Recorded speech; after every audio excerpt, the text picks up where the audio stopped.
Hi knitting friends, this is Evelyn of The Modern Needle. I'm on Facebook and Instagram as The Modern Needle, and we just kind of finished our sock toe up sock knit along. So I had thought, well, do I only want to post instructional knits, or do I want to have like a knit and chat kind of thing? So I thought, well, maybe I'll have a knit and chat in between instructional things, and then we'll just see how that goes. I don't know if I have a regular schedule, because sometimes I I have a lot of different thoughts or projects that I think are worthwhile talking about, and sometimes they're just regular, everyday projects that I feel there is not a whole lot to say about anything. So we'll see how that goes. I don't think I'll have a regular schedule. I probably number them chat 1, chat 2, chat 3, and put in the description box a little bit of what it is that I want to chat about. So today I just want to tell you a little bit about what it is that I've worked on and what I was working on, and what's going on in this knitting brain of mine that kind of can't shut it off. We're in a heat wave at this particular minute. Actually, we're just nearing the end of the heat wave, so I have one fan on. It's not making tons of noise. It's kind of like a quiet one, but I can't really turn it off. It's over 30 degrees. We're at the what's today? I think today is the 24th of June 2024, and it's about 2:30 in the afternoon. It's pretty hot out there. So I had finished the sockle, and then I thought, oh, what do I want to do? I signed up for a test knit with the Wool Barrow. And if you ever wonder how to sign up for test knits, there is an app called Yarn Pond. It is a free app, and you can say you want to be a tester, and then there's pages and pages of designers looking to have their patterns tested in all kinds of sizes with all kinds of different yarns. You can sign up to get the free pattern. Normally, sometimes there's still mistakes in there, or maybe there are mistakes in there. This is the job that you're looking for. You want to help the designer go through it. Does it all make sense, etc., etc. Some are hosted better than others, but you'll figure that out. And in some of the Ravel groups, they have test calls as well. But anyway, so this test call is hosted on Ravelry, and it's called the There and Again cardigan. So this is kind of what it looks. I knitted it in a 2X. It fits quite beautiful. The yarn is just beautiful. It is a tweed. I don't really know if you can see all of the little flecks in there. The pattern is quite nice. It's not a challenging knit by any means. It's just challenging enough that it has enough detail that you don't get bored. So on this side, there is this pattern here as well. The sleeves are long enough to be folded over. So I'm quite happy with it. Unfortunately, it's too hot to put it on. I'm sorry about that. The yarn that I used is the Estelle Eco Tweed DK, and I knitted it with a 4mm. The pattern, I believe, will be released maybe mid or end July. Once it's up, I'll add it to the video link. Right now I can't add it yet because it's not out yet. It's 350 meters or 382 yards per 100 grams. It is knitted with a 4mm needle, which is what I used. And right now at the Little Red Mitten, it's on sale for $15 a hank, and I think there's over 20 colors in it. It's just a really, really beautiful yarn. What else? I had knitted, while I was knitting this, my cousin from Germany came over, and I knit slippers for his mom. So last minute I thought, oh my god, maybe I need to knit a quick pair of slippers for her so that he can take it back with her, because normally I knit when we go over there or my sisters go over there. My son is not well, so I can't always join them. But that was kind of interesting. So I knitted the slippers in one evening, and then the next morning I finished knitting the second slipper, which was pretty cool, but it was still damp when I gave it to him, because they flew back the next day. So then I was sitting here and I was trying to decide what is it that I want to knit next. And I do have a few things on the go that I'm not really motivated to pick up and knit at this particular time. So I was thinking I should go through my stash and I should knit a couple of summer tees. I knitted a few summer tees for the Little Red Mitten for their display for Knit City in Toronto, and I knitted a summer tee for the Loving Path here in Wortley Village in London, and that was around Christmas time, and she wanted it for one of the spring shows. So I did a few tees, but I really don't knit a lot of tees for myself, but I do have yarn in my stash that could be a tee if I wanted it to. So I thought, I went through Ravelry and I found a few things, and then I knew that I had some of the magazines that they were listed in. However, I buy magazines from Interweave in physical print, and I also buy them as a digital copy. I think the digital is easier anyways. It doesn't take any space, and I can just upload it into my Ravelry account and say that it's a digital copy. So if I see something in there, I know where it is. But I had a few physical copies, and I didn't upload them into Ravelry yet. So I thought, well, maybe you're interested to see how do I upload these physical copies into Ravelry and how do I use that. So I made a quick little video that shows you how I do that, and I have magazines and books in there that I use, and it's quite easy. Then once I decide that this is what I want to do, I go into Ravelry. It gives me the layout, and I can click on using my stash, or I can look through my stash first and see where it is, and you can add to your copies where you put them, where are they stored. And then I thought, well, actually I can take that a step further, because I do have before the digital age with the knitting, and I think maybe 3 years ago I really switched over more to digital. I'm a little bit resistant to things like that when it comes up like that. So I do more digital copies now, because I just load them into Knit Companion and then I don't even print them. But before, I printed lots of copies for different reasons. Like I wanted to have a physical cue of these are my next sweaters, and I printed them and put them in sleeves, or I knit something a gazillion times. And then I do like to have a physical copy. This was before in Knit Companion, like I can write on the copy in there and it keeps it for me, where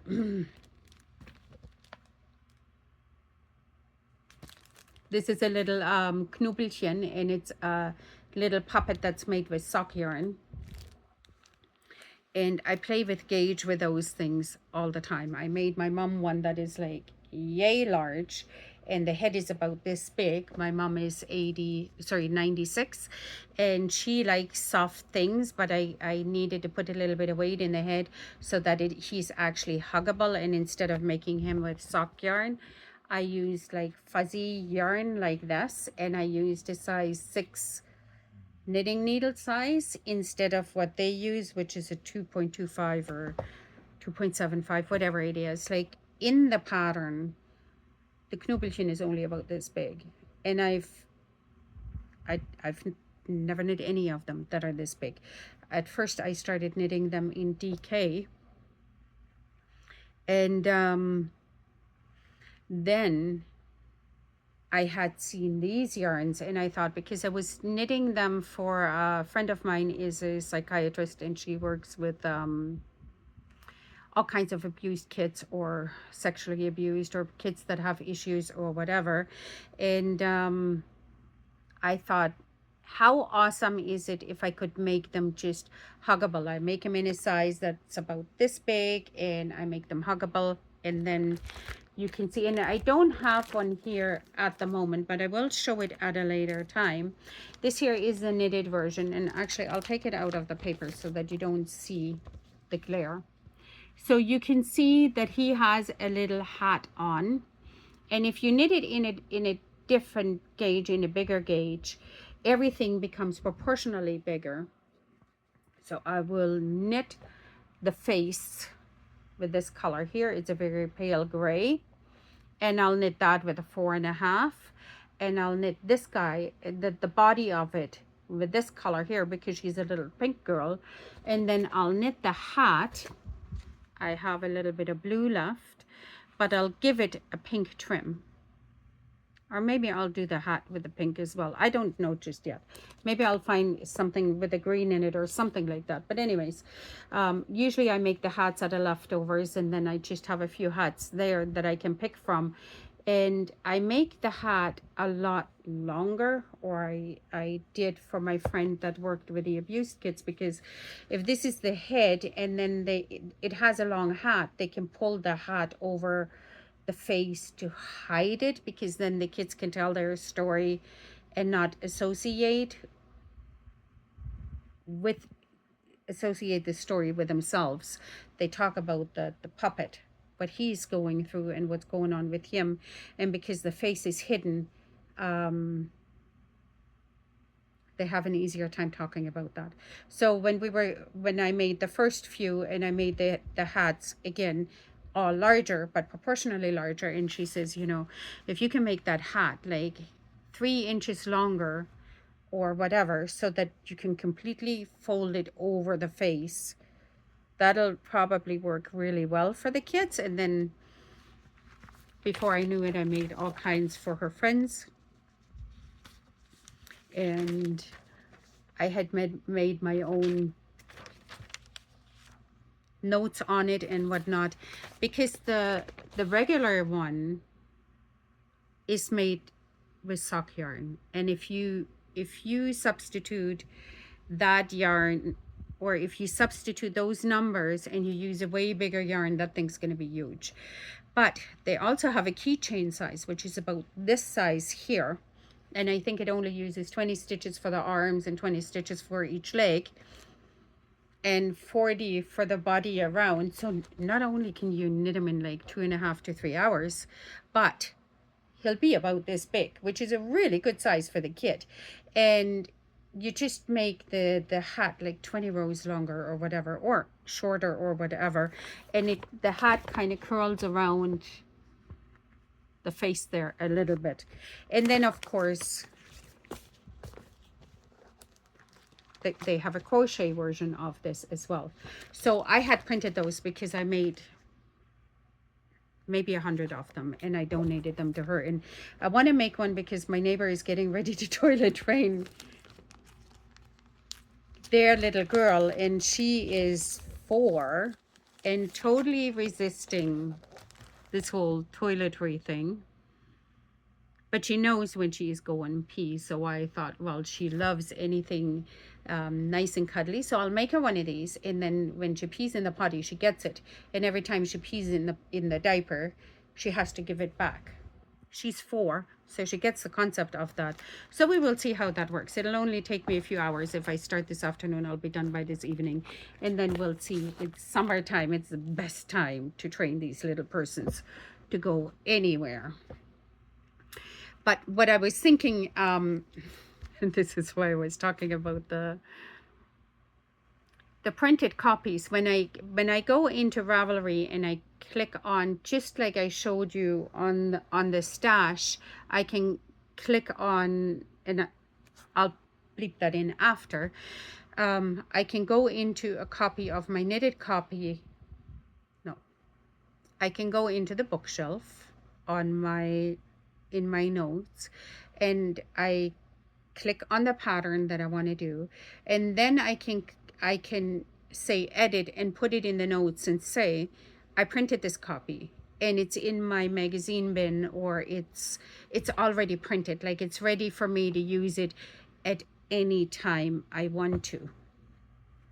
So that's kind of like a neat thing as well, so I can use it and not print everything 50 times, or use a digital copy when I have a printed copy, because sometimes that's also just as easy as that. Then I wanted to show you something else. As I was looking for the t-shirts and I was going through my yarn, I have an obscene amount of fingering weight yarn, and very often I'm really attracted to color. I can't even tell you what a favorite color of mine is.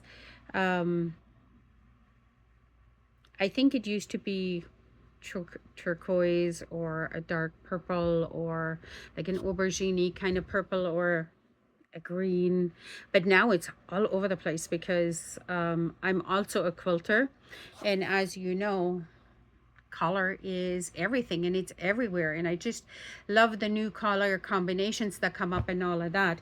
And I wanted to show you something because I love color. My niece, who also knits, bought me this yarn here. Now this isn't the yarn that she bought for me, but it is the same yarn, and I had already knitted it in a pair of socks, and she bought it for me because it looks like sherbet colors and just the colors that I like, and it was in one of my one of the surprise bags or grab bags that I had purchased.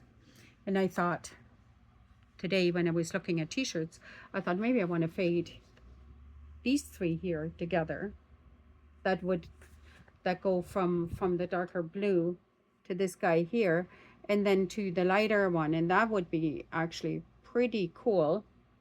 So I'll have to see what I want to do with that. But looking at this color here, it reminded me that Stephanie had bought me this yarn for Christmas one year, and of course I had to take it right away and make a pair of socks out of it.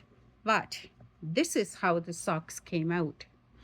And this is why I'm really not, why I stopped buying all these colorful yarns. If they have speckles in it, I'm okay. But if it doesn't, like, so you can totally see the colorway up here. And because it's a shorter circumference, it actually didn't start pooling right there. So yeah, no, it's not really doing it for me. And I was kind of already halfway through the first sock until I figured, like, I hate pooling and I really don't like this. And I do wear them quite a bit, actually, just because I love what they once were, not necessarily the color that they turned into. Now, if I would have had a slip stitch pattern on this sock or something like that, where it lifts one of the, a two color kind of thing, I think it would have not pulled the same, but that's not guaranteed. And so this kind of pulls as a 64 stitch circumference, I think I used at that time. Now I only use 60 stitches for my foot, which is a better fit. But yeah, it's totally not the same. Now, when I have my body circumference, which probably has like 300 stitches, this is not going to be the same. And I will fade it. I'll probably do a few rows of this and then fade in, or I don't know, do a couple of inches, and then I'll fade in this guy here, and then I'll do a few, I'll fade it for the rest and then do a few inches and then fade in this guy here. So I'm not really sure. That's my plan anyways. I haven't really found a shirt that I want to use just yet. But I was thinking about it and just looking at the yarn, I thought, this was one of those things where I thought, like, what is that? That's totally not. Didn't see that coming. So, well, sometimes in knitting, this is how it works out. So I don't want to keep these knit and chat things too long. I'll number them from 1 up. And I'll blend in how I use some bits of Ravelry. I know that I'm not using it to its full extent or whatever, because I'm always busy doing the things that I like doing, which is knitting and getting the pattern together. The electronic stuff is actually not really what I like all about it. So that's usually not my first thing. I do use Knit Companion, and I don't use it. I have the paid version, and I don't use it as in depth as I could, because once you figure it out, it really does make your life easier. But then I think, oh, I have to sit there and I have to catch up on I don't know how many videos, and my head is not quite there right now. It's too hot. It's too many steps, I think. That's maybe what it is. It's just too many steps that I have to remember at this particular time. So once the fall comes, I think I want to look at it a little bit more in depth. But for right now, I'm just puttering along quite happy with the way that things are going. So I'll turn it over to the Ravelry bit, and I'll talk to you right after. Okay, so we're at the Google Ravelry page. I'll click on it. It remembers me. So this here is my home page. And I want to go into my notebook and my library. So now I want to add the magazine, and you can see I added quite a few this morning. I also added a book that wasn't added yet, and I can say add items to my library. I can put in interweave.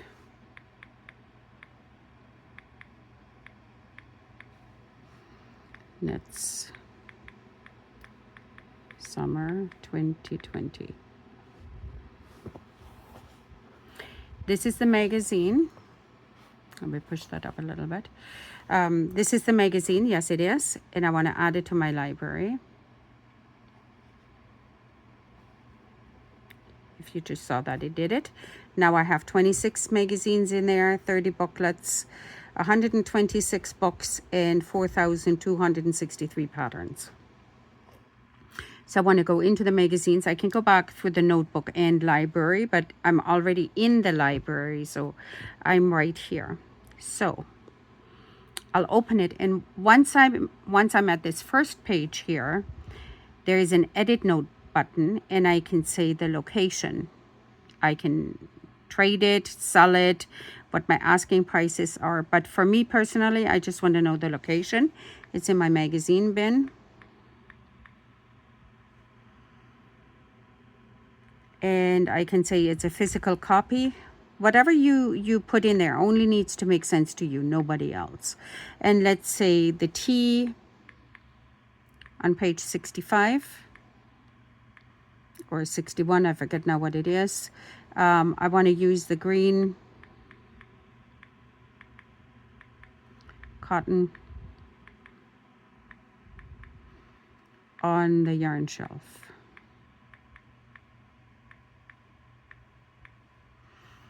Or on the bed, under the bed, or wherever you happen to have it, or in the yellow cupboard. It doesn't really matter. So I'll save this change, and then the next time I go in here, I know that I like a T on page 61, and I already have the yarn picked for that, and I know where it is. So let's open the magazine. It highlights 3 of them. I can look at all 14 items that are in the magazine without the distraction of advertisements. And of course, because I can see everything in one bird's eye view, that means I can make my selection a lot faster. So let's go to this golden tamarind tea. And of course, it sets itself up as any other Ravelry project. So I can see whatever I need to see. How big does it go? How many sizes, the needle size, the yarn, etc., etc. So let's go into the project posts. I usually look if there is a lot of abandoned projects or a lot of unfinished projects. I know that it's a bit a weird pattern, or maybe complicated, or people get frustrated with it, or I look, why did they abandon it? Or are there a lot of finished projects, or are there a lot of projects? Are there did people love it? Did they make more than one? Are there girls in a bigger size that have made it, and what did they think about it? And I can see how it fits. So let's say this lady here, she has 4 photos and she has some writing on here. So I want to see more of it. I can click more. Now I'm right in her project page. And I can have a look. So the front is kind of plain. The back has a pattern and it's still loading. I can see she used a lot of markers. She had to start it. She was starting a Mobius sweater by mistake. Oops. Needed to make sure not to twist my yarn. Well, we've all done that a few times. Wasn't sure, loving the pattern in the beginning. Too many confusing pattern repeats. But now I'm just knitting the front and knitting the charted pattern on the back. I'm enjoying it a lot more. It's fun to watch the pattern grow. Enjoying the yarn too. Okay, sewed in about 1 million ends. I hate that. Finally finished. Cotton is not very forgiving. Hopefully blocking will help some. And I certainly hope that for her, and usually it does. So you can see what people have said about the pattern. I usually look also for the pattern rating in here. This here is unfortunately not filled out, but again, it always depends what people use Ravelry for. Great project to learn and practice the I-cord bind off. So anyway, so let's say this is the pattern that I want to do. And I'm happy with everything. Now I can just click. Oh, I already have this one here in my projects, but I haven't done anything with it. So I'll click a different one. Hang on. Let's say this one. So I looked at the projects. I'm happy with it. And I want to cast it on. I collected everything that I want and I'm casting on. So I just need to click on the knitting needles here where it says cast on projects. For myself, I usually, bring that to the front. I usually say 2024. And where are we now? In June still.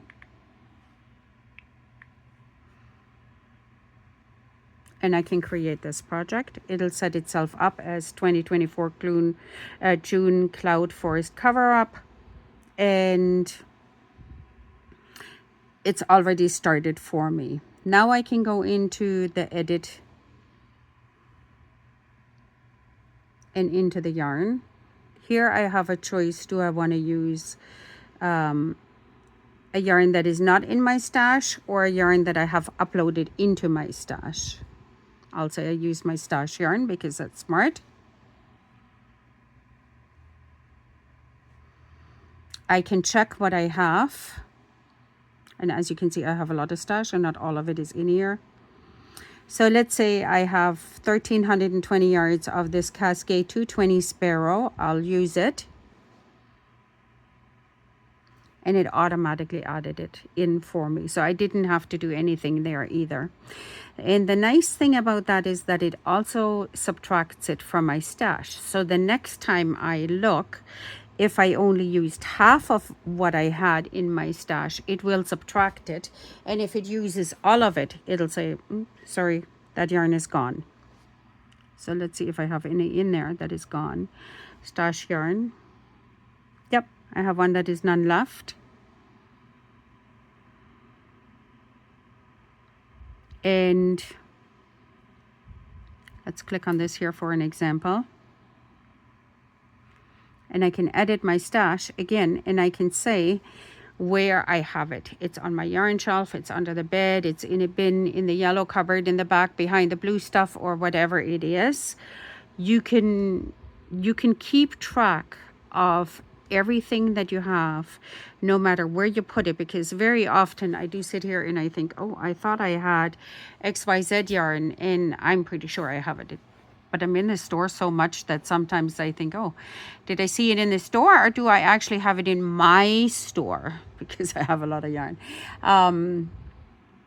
If it's in here, and if I put where it is, I don't even need to spend a whole lot of time looking for it. So these are just a couple of the things that I personally use in Ravelry that actually make my decisions and my usage of my time a lot better. So let me know if you use anything on Ravelry that you wish you would know better and you want me to have a look at, or something that you're very passionate about that you use. Let me know and we'll build it into one of the little chats. So okay, so now that you watched my little Ravelry clip and I went and I had a drink and stood in front of the fan for a minute, what do you think? We'll see how I'll keep up the format, or with the format, because I think there's always a little bit to chat about, and not everything needs to be a lesson in disguise or a lesson period. So I'll have a look, and I'm going to incorporate whatever it is that I'm working on into these little modern needle chats. And that's why I called myself the Modern Needle, because I knit, I crochet, I sew, and I quilt, and I cross stitch. So one of the things actually that I wanted to show you that I make is these yarn pods. This is a green one and it's quite plain. If for people that like to have plain, let's say you have color work and you're using green, and this is how they look, all filled up. This is a jumbo ball of yarn. It's the bricks and little toffee. And it fits it right in here, and it keeps your yarn clean of pet hair and dust, and the best part is it doesn't roll around anywhere. It fits the bigger cakes right down to the smaller cakes, and this here is a mohair cake, and it also fits this guy. However, when you want to take it from the outside in, it fits in here and you can cinch it closed. But my recommendation is that you just leave the bag open when you knit it, so that the yarn can unwind easier, because this is kind of sticky, and on the inside of this it has a cotton lining that is the bags are fully washable, and they store flat. Like, I'm a little bit of a geek for knitting notions, but you have like 5 bags and then they store up this high, and before you know it, like, your shelf is full and you got like 5 bags on there. So I wanted things that actually lay flat and store flat, and they do. And I broke one of my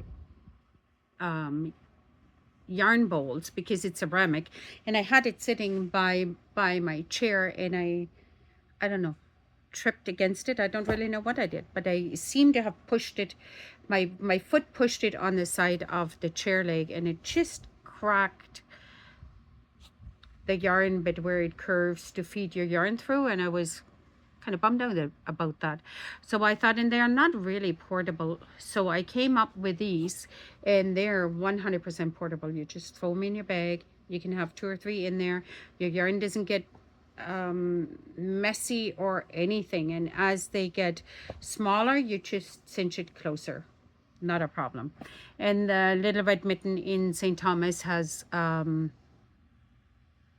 is actually selling them online for me if you want to have a look, or you can get to me via Facebook or Instagram as a modern needle. Just send me a DM saying you're interested in the yarn pods.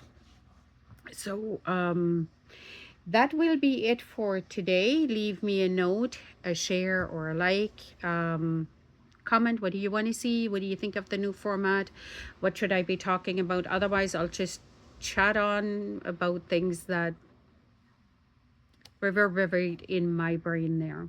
So I'll leave you. You have a wonderful week. Be creative, be happy in your creativity, and we'll talk the next time.